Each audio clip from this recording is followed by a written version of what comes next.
다닐 때 아마 제 나이 또래 분들은 대부분 매를 맞아 보셨을 겁니다. 저는 중학교 때 매를 참 많이 맞았던 것 같아요. 특히 기술 선생님이 무섭게 때리는 분이었습니다. 100점 맞다가 하나 틀려서 96점 맞으면 10대를 맞았어요. 그런데도 이 기술 선생님이 일찍 돌아가셨거든요. 종종 생각이 나더라고요. 매를 맞으면서도 존경했어요. 저뿐만이 아니라 저희 친구들이 매를 맞으면서도 그 선생님을 존경했습니다.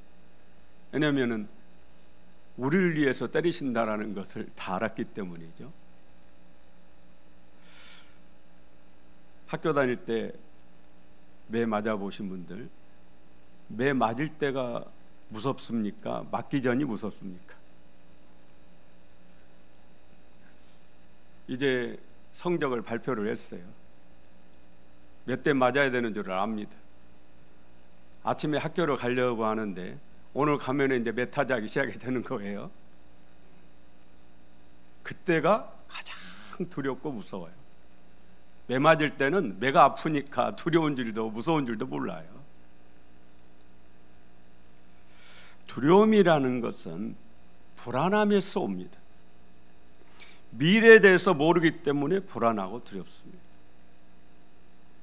앞으로 어떤 일이 일어날지를 모르기 때문에 불안하고 두려운 것이죠. 바벨론의 침략으로 남유다 왕국이 무너졌어요. 많은 사람들이 바벨론 군대에 죽임을 당하고 살아남은 자들은 포로로 끌려와서 한 1000km 돼요. 바벨론에서 포로로 삽니다. 그렇게 낯선 땅 바벨론에서 고향을 그리워하면서 정말 죽지 못해서 살아가고 있었거든요. 그런데 또 전쟁의 소문이 들리는 거예요. 이번에는 메대와 바사의 연합군이 바벨론을 침략한 겁니다. 이미 변방은 다 무너졌어요. 이제 바벨론 성만 남았는데 바벨론 성 안에 있는 바벨론 사람들도 두렵지만 포로로 끌려 살고 있는 유대인들은 더 두려워요.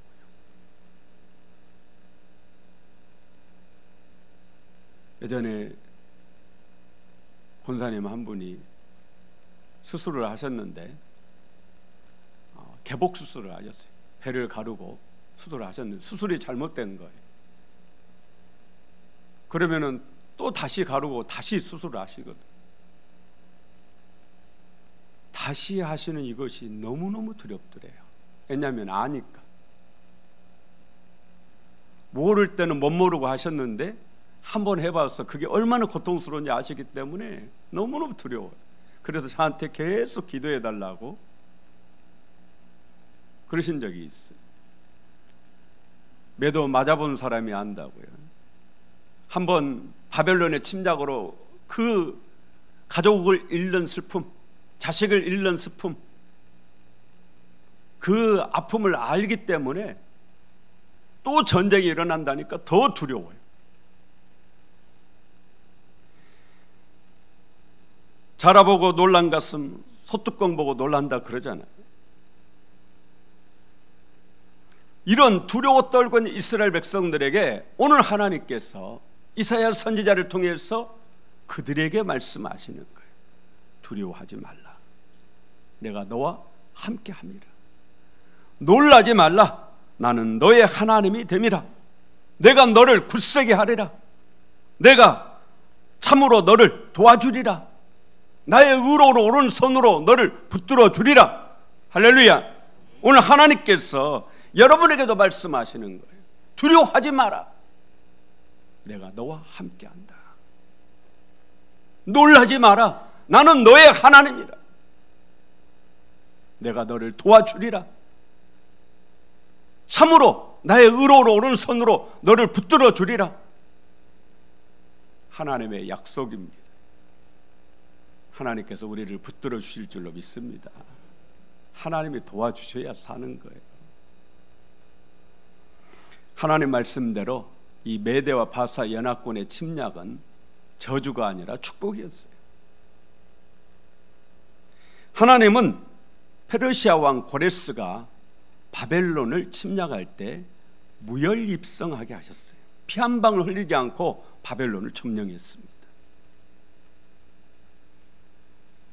당시 바벨론 나라 백성들은 마루둑이라는 신을 섬겼어요. 그들의 종교는 마루둑이에요.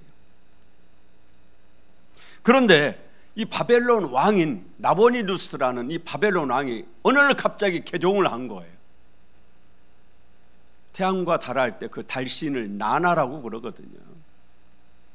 마루둑을 섬기던 이 왕이, 이 바벨론 나라 사람들은 대부분 마루둑을 섬기는 거예요.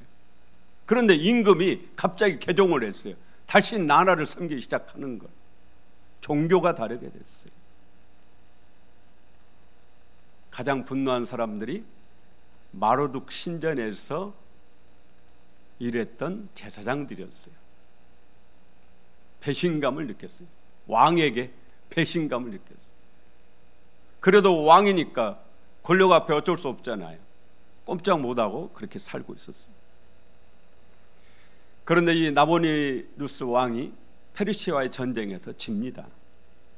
그래서 요양을 하기 위해서 사막에 있는 오아시스 테마라는 곳에서 요양을 하고 있는 사이에 아들 벨사살이 왕위에 올라서 나라를 다스리고 있습니다.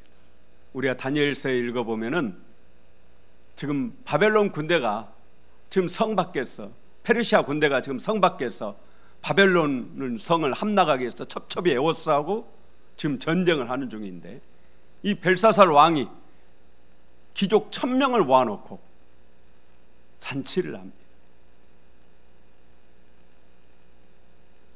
그때 예루살렘 성전에서 빼앗아 가지고 금그릇, 은그릇, 성전의 기물들을 꺼내다가 거기에다가 술을 붓고 잔치를 하는 거예요.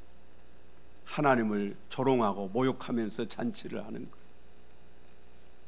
그때 여러분들이 잘 아는 메네 데겔 우바르신, 손 하나가 갑자기 나타나더니 벽에다가 글씨를 쓰는데 메네 데겔 우바르신, 아무도 이 말을 해석할 사람이 없어요.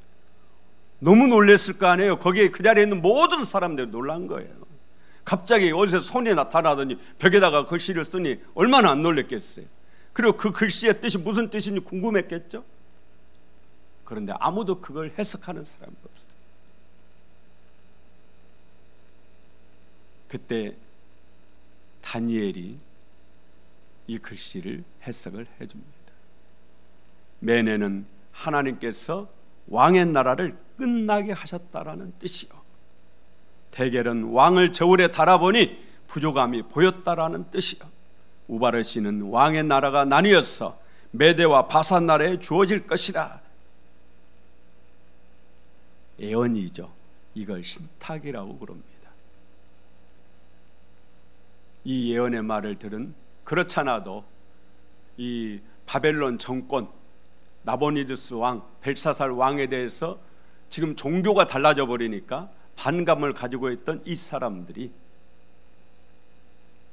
이러한 예언의 말씀을 딱 듣는 순간 마음을 확 바뀌어요. 그러면서 그 바벨론의 제사장들이 가서 성문을 열어줘 버리는 거예요. 성문을 열어주고, 바벨론 페르시아 군대가 성 안으로 침입하는데 바벨론의 병사들 누구도 싸우질 않는 겁니다. 왜냐? 성문을 열어주기 전에 성 밖에서 페르시아 왕 고레스가 성 안에 있는 바벨론 사람들이 외치는 겁니다. 여러분, 나는 당신들과 같은 마로둑 신을 섬기고 있다. 당신들은 나의 형제다. 페르시아 왕 고레스가 밖에 있는 적장의 임금이 나와 같은 신앙을 가지고 있다라는 거예요. 나와 같은 신을 섬기고 있다라는 거예요. 우리 임금은 다른 신을 섬기는데 이 페르시아 왕은 나와 같은 신을 섬긴다라는 거예요. 그러니까 제사장들이 가서 나의 형제라니까 문을 열어줬어요. 거기 있는 병사들이 다 마르둑을 섬기잖아요. 그래서 열렬하게 환영을 했어요. 그렇게 해서 무혈 입성을 했습니다. 놀라운 것은 이 페르시아 왕 고레스가 정권을 잡자마자 바벨론 땅에 포로로 붙잡혀 살고 있던 이 유대인들에게 해방을 선포했다라는 겁니다.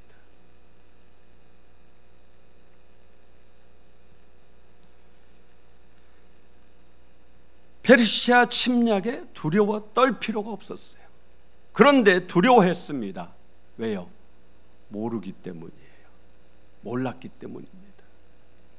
앞으로 어떤 일이 일어날 줄 몰랐어요. 페르시아 왕 고레스가 자신들을 해방시키러 온 줄을 알았더라면, 끝이 이렇게 될 줄 알았더라면 두려워 떠는 게 아니라 오히려 기뻐하고 속으로 잔치하고 있었을 거예요. 그런데 모르니까 두려워 떨고 있었어요. 그렇게 두려워 떨고 있는 이스라엘 백성들에게 하나님께서 이스라엘 선지자를 통해서 말씀하시는 거예요. 두려워하지 말라. 내가 너와 함께함이라. 놀라지 말라. 나는 너의 하나님이 됨이라. 내가 너를 굳세게 하리라. 참으로 너를 도와주리라. 참으로 나의 의로운 오른손으로 너를 붙들리라. 그런데 이 말씀 언제 한 줄 아세요? 200년 전에 하신 말씀이에요.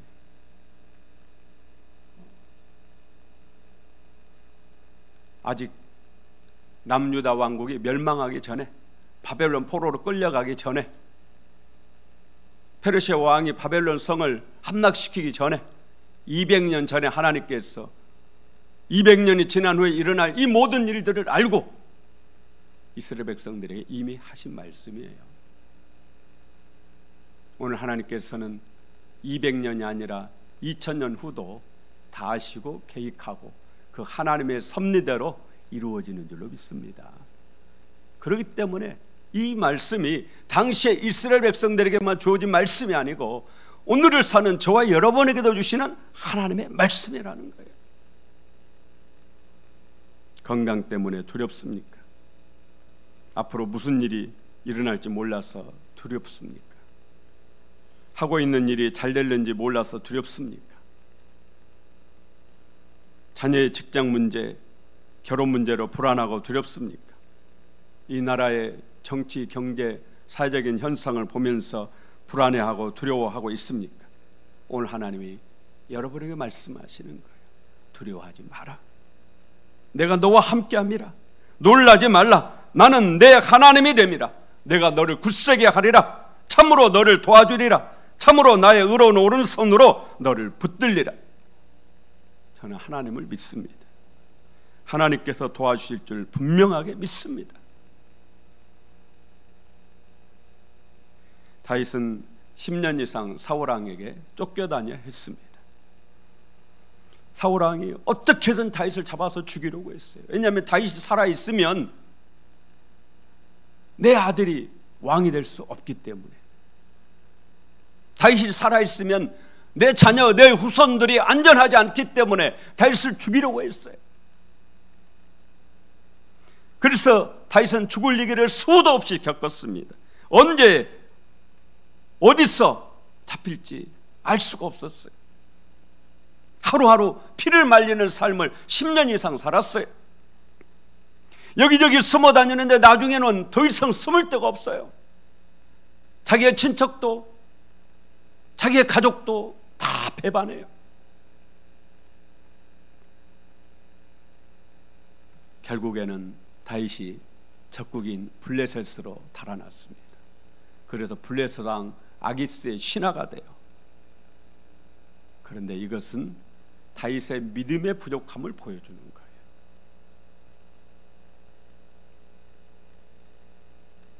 다윗은 블레셋으로 가면 안 되는 거예요. 소설의 전지적 작가 시점이라는 것이 있습니다. 소설을 쓰는 작가가 하나님처럼 내용을 다 아는 거예요. 그 사람 속마음도 알고 앞으로 무슨 일이 일어날지도 알고 모든 것을 다 알고 소설을 쓰는 거예요. 이거를 전지적 작가 시점이라고 합니다. 우리는 이미 성경을 읽어서 다윗에 대한 내용을 다 알고 있습니다. 그렇기 때문에 우리는 전지적 작가 시점에서 다윗의 얘기를 읽을 수가 있어요. 사울왕이 다윗을 죽이려고 수도 없이 많은 노력을 합니다. 군사를 수천 명, 수만 명을 풀어요. 모든 국력을 다윗을 죽이는 데 쏟아부어요. 그런데 다윗을 죽일 수 있습니까? 없습니까? 다윗이 죽었어요? 안 죽었어요? 죽일 수가 없어요. 죽지 않습니다. 아무리 사울왕이 죽이려고 해도 다윗은 절대 죽지 않는 거예요. 수천 명, 수만 명, 수백만 명을 동원한다 할지라도 다윗은 죽지 않습니다. 사울왕이 다윗을 죽일 수 있어요? 없어요? 죽일 수가 없어요. 왜 죽일 수가 없을까요? 하나님이 지키시기 때문에 죽일 수가 없습니다. 다윗이 15살쯤 되었을 때 어느 날 사무엘 선지자가 와서 기름을 부으면서 하나님의 신탁 예언의 말씀을 하죠. 앞으로 네가 사울왕의 뒤를 이어서 이스라엘 왕이 되리라. 할렐루야. 이 예언의 말씀이 이루어지기 전에는 다윗은 죽어요? 안 죽어요? 죽지 않습니다. 사울왕이 다윗을 고문하고 감옥에 가둘 수는 있을지 몰라도 절대 죽일 수는 없어요. 반드시 뭐가 돼야 되니까요? 다윗은 왕이 돼야 되니까. 그 누구도 죽일 수가 없어요. 세상은요, 하나님의 계획대로 돌아가는 거예요. 그렇다면 다윗은 사울왕을 두려워할 필요가 있었겠어요? 없었겠어요? 두려워할 필요가 없습니다. 붙잡혀도 죽일 수가 없어요. 하나님이 허락하지 않으시니까. 그런데도 다윗은 두려워했습니다. 왜요? 뭐가 없으니까? 믿음이 부족하니까. 절대적인 믿음이 부족했기 때문에. 하나님을 절대적으로 믿었어야 돼. 하나님이 나를 왕으로 세우신다고 약속하셨기 때문에 이 하나님의 약속은 반드시 지켜진다라는 절대적인 믿음을 가졌더라면 블레셋으로 달아나지 않았을 거예요. 그런데 그 믿음이 없으니까 해서는 안 될 일을 하는 겁니다. 그러니까 블레셋에서 아말렉의 침략을 받아서 아내도 자식도 다 빼앗기는 그런 수모를 겪고요. 나중에 다윗이 왕이 되었을 때 블레셋 사람들이 다윗을 찾으러 와요. 왜 찾으러 오느냐? 다윗에게 그러는 거예요. 야, 너 옛날에 우리 왕 아기스의 신하 아니었느냐? 빨리 와서 엎드려라. 얼마나 수치스럽고 부끄러웠겠어요.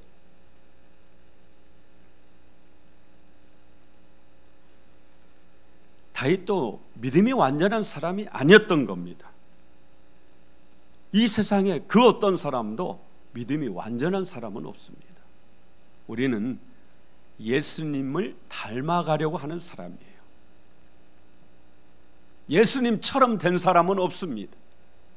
예수님을 닮아가려고 노력할 뿐이에요. 하나님이 여러분을 향한 계획이 있습니다. 여러분은 하나님의 아들이고 딸입니다. 그러니 당연히 여러분에 대한 하나님의 계획이 분명히 있을 거예요. 여러분 자녀에 대한 여러분의 소망이 있잖아요. 우리 아들은 어떻게 했으면 좋겠다, 우리 딸은 어떻게 했으면 좋겠다, 이런 소망이 있지 않습니까? 이런 계획이 있잖아요. 하물며 하나님이 그런 계획 없겠어요? 저는 분명히 하나님이 저를 향한 계획이 있다라고 믿고 확신합니다. 이 하나님의 계획대로 우리의 미래는 흘러가게 되어 있는 겁니다. 하나님께서 나를 향한 이 계획을 다른 말로 사명이라고 그럽니다. 이 사명이 끝날 때까지 여러분도 결코 죽지 않습니다. 아무리 헬스장 가서 헬스하고 아무리 좋은 약 먹고 건강관리를 매번 가서 건강검진하고 그래도 죽을 사람은 다 죽어요. 그런다고 해서 제가 교회에서 보면은 금방 돌아가실 것 같고 맨날 병원에 왔다 갔다 하고 그래도 안 가시는 분은 끝까지 안 가세요. 그런데 정말 건강하신 분이 어느 날 갑자기 쓰러지면서 가시는 경우가 종종 있어요. 우리의 생명은 누구에게 달렸어요? 하나님께 달렸어요. 그런데 우리의 생명은 우리의 사명에 달려 있는 겁니다. 하나님이 나를 향한 계획이 끝나면 우리는 이 땅의 삶을 마치고 천국으로 가게 되는 겁니다. 그래서 올 때는 순번이 있어도 갈 때는 뭐가 없다고 그래요? 순번이 없다, 그렇게 얘기하는 겁니다. 여기 우리 중에 누가 빨리 갈 줄 몰라요. 연세가 많으니까 빨리 가실 것 같지만 그렇지 않은 경우가 흔히 있습니다.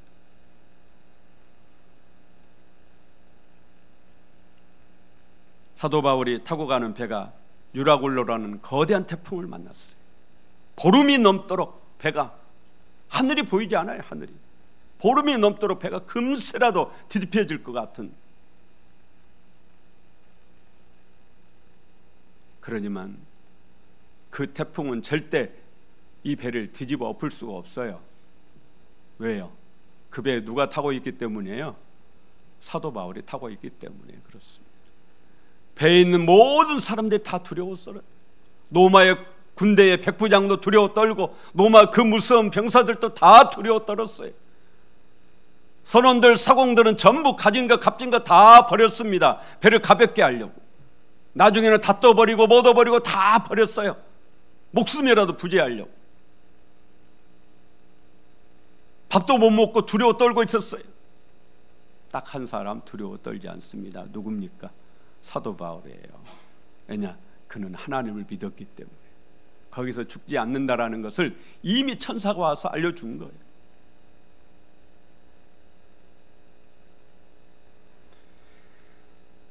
이 태풍으로 아무도 죽지 않았어요. 왜냐? 바울 사도에게는 사명이 있어요.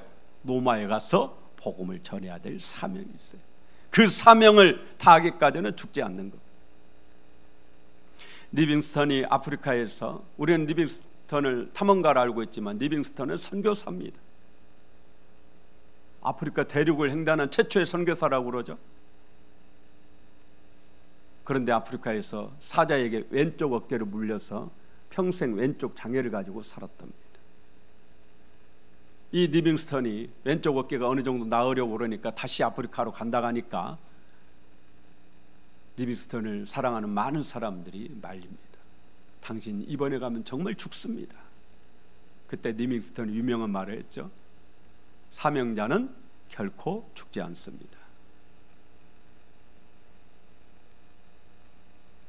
사명자는 결코 죽지 않습니다. 하나님께서 여러분의 맡기신 사명을 이루기까지 우리 중 누구도 절대 죽지 않습니다. 그러니 두려워하지 맙시다.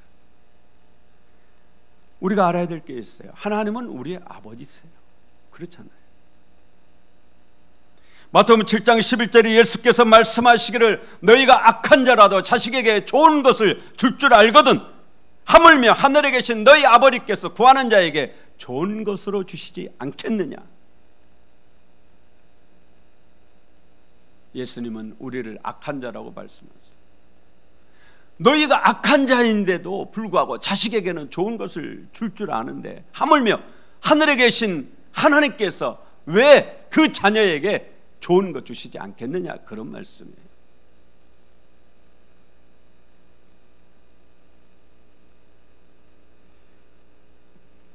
우리가 영화를 보면은 조폭 두목도 자기 자식은 끔찍이 사랑합니다.